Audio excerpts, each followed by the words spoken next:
सभापती या या या चला.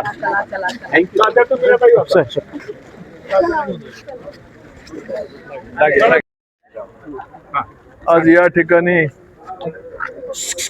भारतीय जनता पार्टीचा सभापती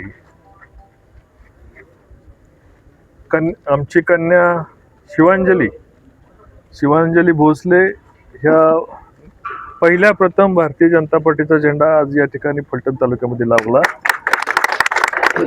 याच्यासाठी सर्व परिश्रम घेणारे नेते मंडळी या ठिकाणी बसलेले आहेत आणि याचा खऱ्या अर्थाने याचा कूटनीतिक जो विजयाचा जर कोण कारणीभूत असेल तर या ठिकाणी शिवरूपराजे यांनी ती भूमिका बजावली आणि एक कूटनीतिक चर्चा करून उपसभापतीपद आम्ही फॉर्म भरला नाही, सभापती पदाला त्यांनी फॉर्म भरला नाही आणि विना वाद तंटा ही एक चांगला पर्याय तालुक्यामध्ये पुढे आला आणि या वेगळ्या अशा आगळ्या वेगळ्या निवडीमुळं मी खऱ्या अर्थाने फलटणकर नागरिक सगळ्यांचंच मी मनापासून अभिनंदन करतो।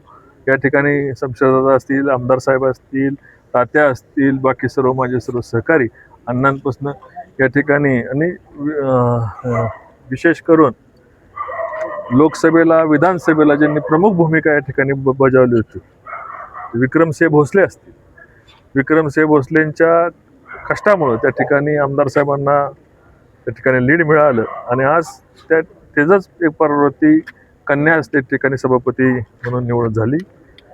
ज्या ठिकाणी दुसरा विषय की ज्यांना आम्ही दुसरं सभापती करायचं ठरवलंय त्या शुभांगीताई सुद्धा या ठिकाणी बरोबर आहे। काही काळानंतर शुभांगीताई म्हणजे माझा दुसरा सहकारी या ठिकाणी तुकाराम शिंदे यांना आम्ही संधी देणार आहोत।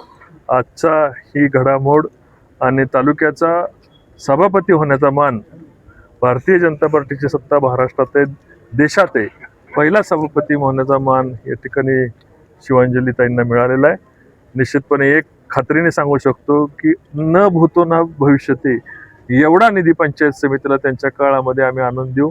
माझे सर्व आमचे भारतीय जनता पार्टीचे आटीच्या आटी सदस्य यांचं मी मनापासून स्वागत करतो आणि त्यांचं अभिनंदनही करतो आणि त्यांच्या भागामध्ये आपल्याला 8 भागामध्ये न काम करता 16च्या 16 भागामध्ये काम करायचे।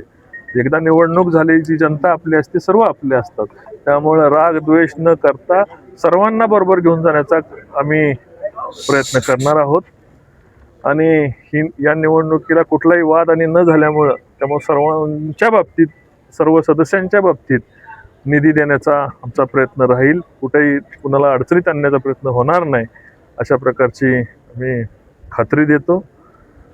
या व्यतिरिक्त तुम्हाला काय विचारायचं असेल तर कूटनीती नेमकी काय ठरली, फॉर्म्युला काय ठरला? फॉर्म्युला काय ठरला, फॉर्म्युला तुम्हाला दिसलेला आहे।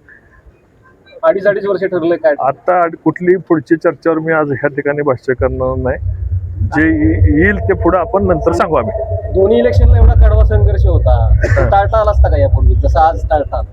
नाही, चर्चा विषयात वेगवेगळ्या सिच्युएशनच्या चर्चा असतात आणि त्या चर्चेनुसार जर विनावादाचं होत असेल तर ते सगळ्यात करणं कधीही चांगलं आहे आणि आज त्यांनी सभापती पदाला फॉर्म भरला नाही, त्यामुळे त्यांचे आम्ही या ठिकाणी सर्वांच्या वतीने आभार मानतो। दादा, भारतीय जनता पार्टीला पहिल्यांदाच आज पंचायत समितीमध्ये सभापती मिळालेला आहे, तर आपला दृष्टिकोन विकासाचा वेगळा काय अजेंडा राहील का?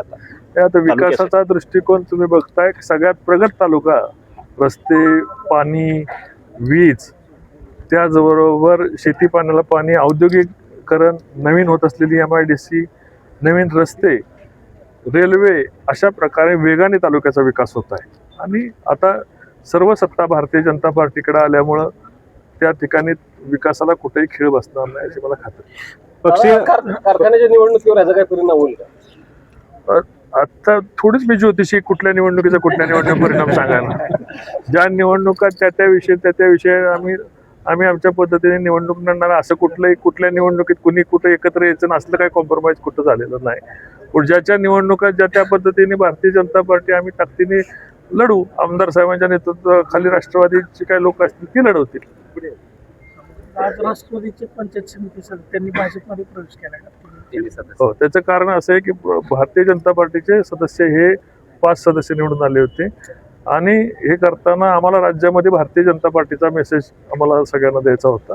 त्यामुळे भारतीय जनता पार्टीत त्यांना प्रवेश देऊन आम्ही भारतीय जनता पार्टीचा येणाऱ्या काळामध्ये पक्षीय राजकारण प्रबळ ठरणार आहे फलटणमध्ये का व्यक्तिगत राजकारण प्रबळ ठरेल? येणाऱ्या काळामध्ये विकासाचं राजकारण प्रबळ ठरणार आहे. दादा, राष्ट्रवादीचे तालुका अध्यक्ष शिवरूपराजे खर्डेकर यांची यामध्ये भूमिका बऱ्यापैकी उत्तमाची होती, सहकार्याची होती. तर हा जो आता सभापती पदाचा कार्यकाल आहे, तर आता त्यांचं मार्गदर्शन काय राहील आपल्याला विकासासाठी? शिवरूप राजेंचं मार्गदर्शन सर्वांना राहील. चला.